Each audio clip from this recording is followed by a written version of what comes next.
actually my senior year in high school, which would have been fall of '02 and the spring of '03. UVA made the Tire Bowl, the Continental Tire Bowl in Charlotte, North Carolina, and I, as a Christmas present, got to go to that bowl game.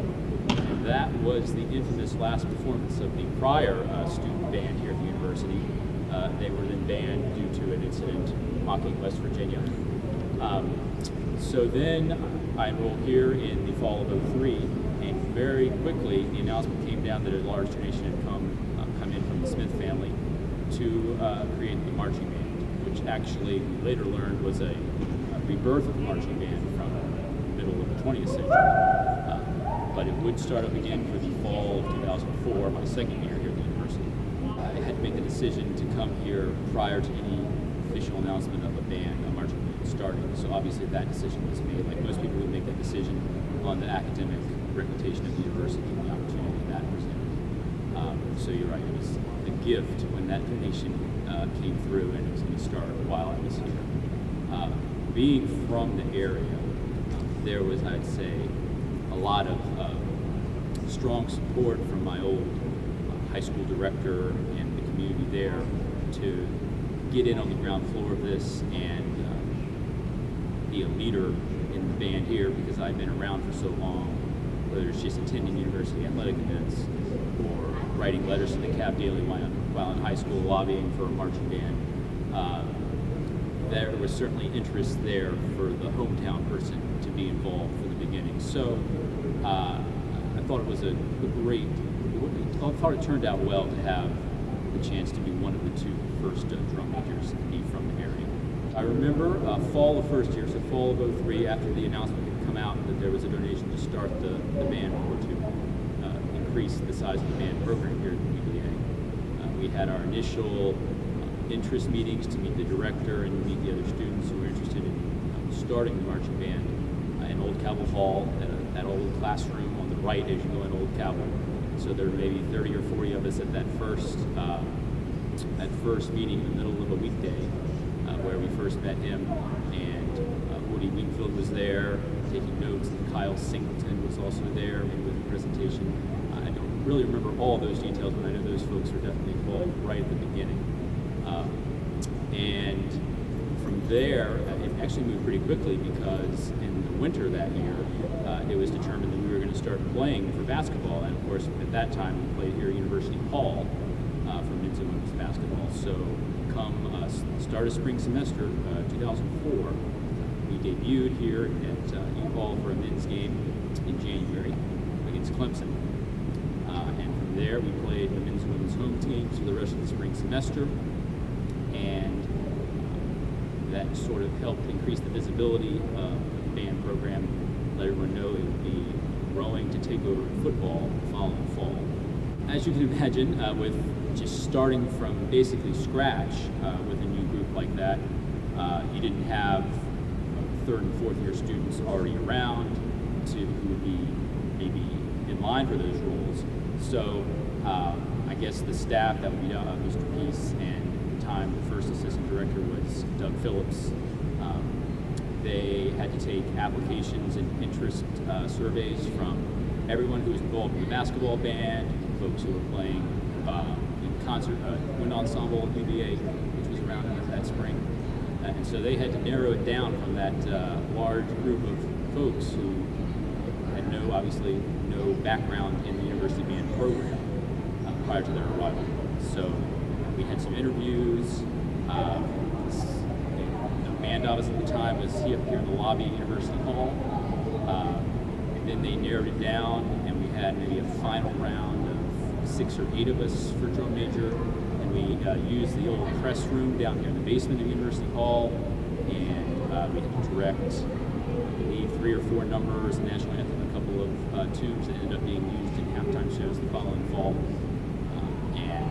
Mr. Peace was in there, and Island Wheel Dryer, the first percussion instructor here, was in on that audition.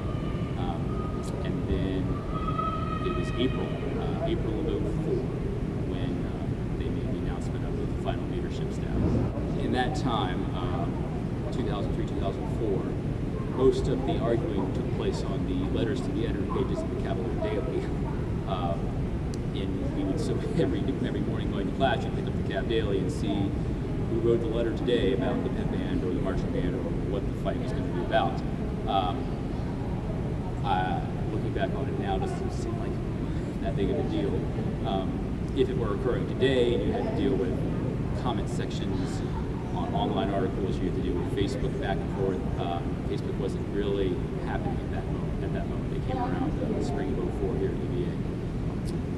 Maybe it would have been different, but I didn't feel like we were really under fire from the pep band or from alumni groups who were upset about it. I think there was strong support from the athletics department, from the university administration, who had a priority to expand the music department here at UVA.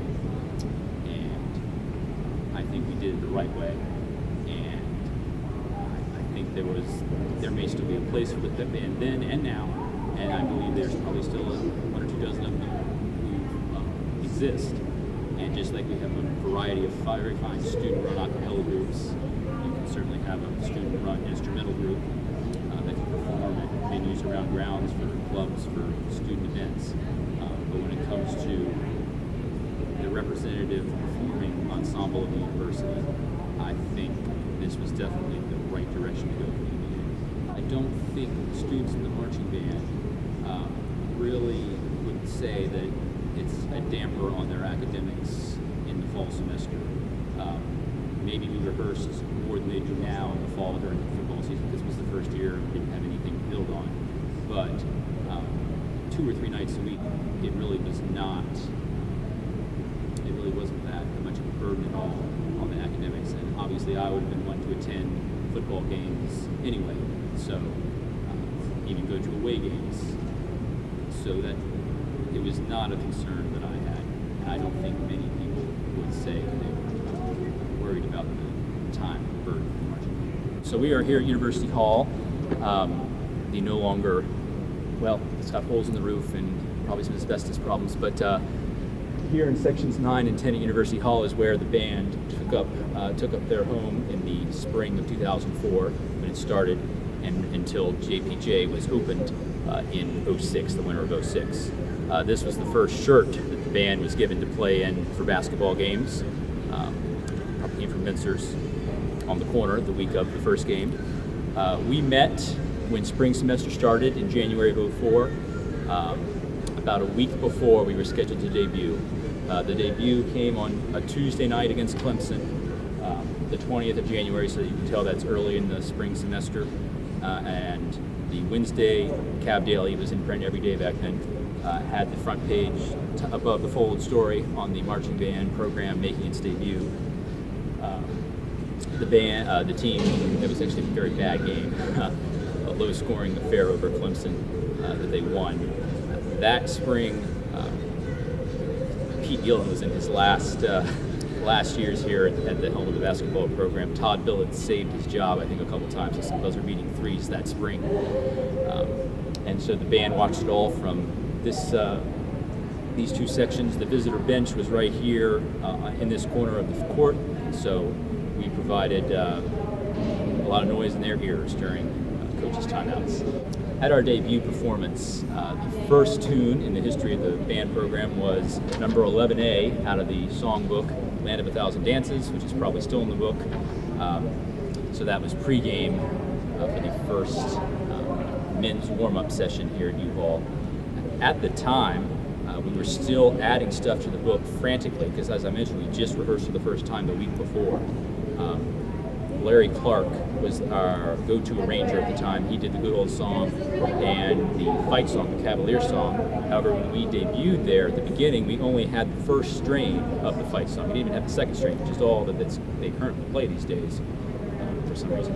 But we only had the first half of the fight song, and we had to repeat it, and there were no chords there were no whole notes at the end. It was a little strange there at the beginning. We took a fun trip right here at the beginning for the ACC tournament, so I guess that was our first trip out as a band to go to Greensboro. I believe the men's team won. They were in the 9-8, I think, first round game, so they lost, of course, on Friday like they always do to Duke. And then the women also there was a women's basketball band as well, and I think we had some NIT games here at U-Ball. for the football season. I remember the first football game was on the road at Temple in Philadelphia, so the band was not playing for that. Actually, a number of us from the band organized a little road trip and went up there to watch it. So that was a nice trip to Philly. I remember getting cheesesteaks in downtown Philly at 2 in the morning the night before the game. But we went to Lincoln Financial Field and beat Temple, and then we came back, and it was game week here for the home opener against Carolina on, I think it was September 11th, the home opener. And it's one of those things you'll always remember if you were in the stadium or if you were in the group, because you got to establish what the program was going to be built from. So which music got put in the first pregame show, what type of halftime show you came out and did. That was going to be because there were 60,000 people there who hadn't seen a marching band at the university, unless they were really, really old from the 1950s, who hadn't seen a marching band at UVA. So just a lot of anticipation and excitement for that first performance. It happened to be 9/11, so we did incorporate a big American flag reveal in the halftime show, which closed with America Beautiful. But I remember the halftime opener was a nice mashup tune called Saints Hallelujah. That was my tune, actually, so I started the halftime show to the west side. Woody Wingfield on the student side had a swing tune called Big Noise, and then we did American Beautiful with the giant flag, which I believe Mr. Peace directed from the 50, and maybe Woody and I were on the sides. The band was spread out in a V to allow for that flag to open. I remember all that clearly from the Carolina opener. We're in the lobby of U-Hall, and this frosted glass area was the first, really the second location of the band offices. Tiffany Hornberger was the events and executive assistant. She sat there in the front, and then the grad assistants, Drew Ross and Sean McCroskey, had opposite desks in here, and then Mr. Peace and Mr. Phillips also out toward the front of the building here. So this was where we had our leadership auditions there in the spring of '04. We would all trek in here to have our meetings and our interviews and initial auditions. The first one was in a little office around the circle here in U Hall, one of the old offices, I think near the south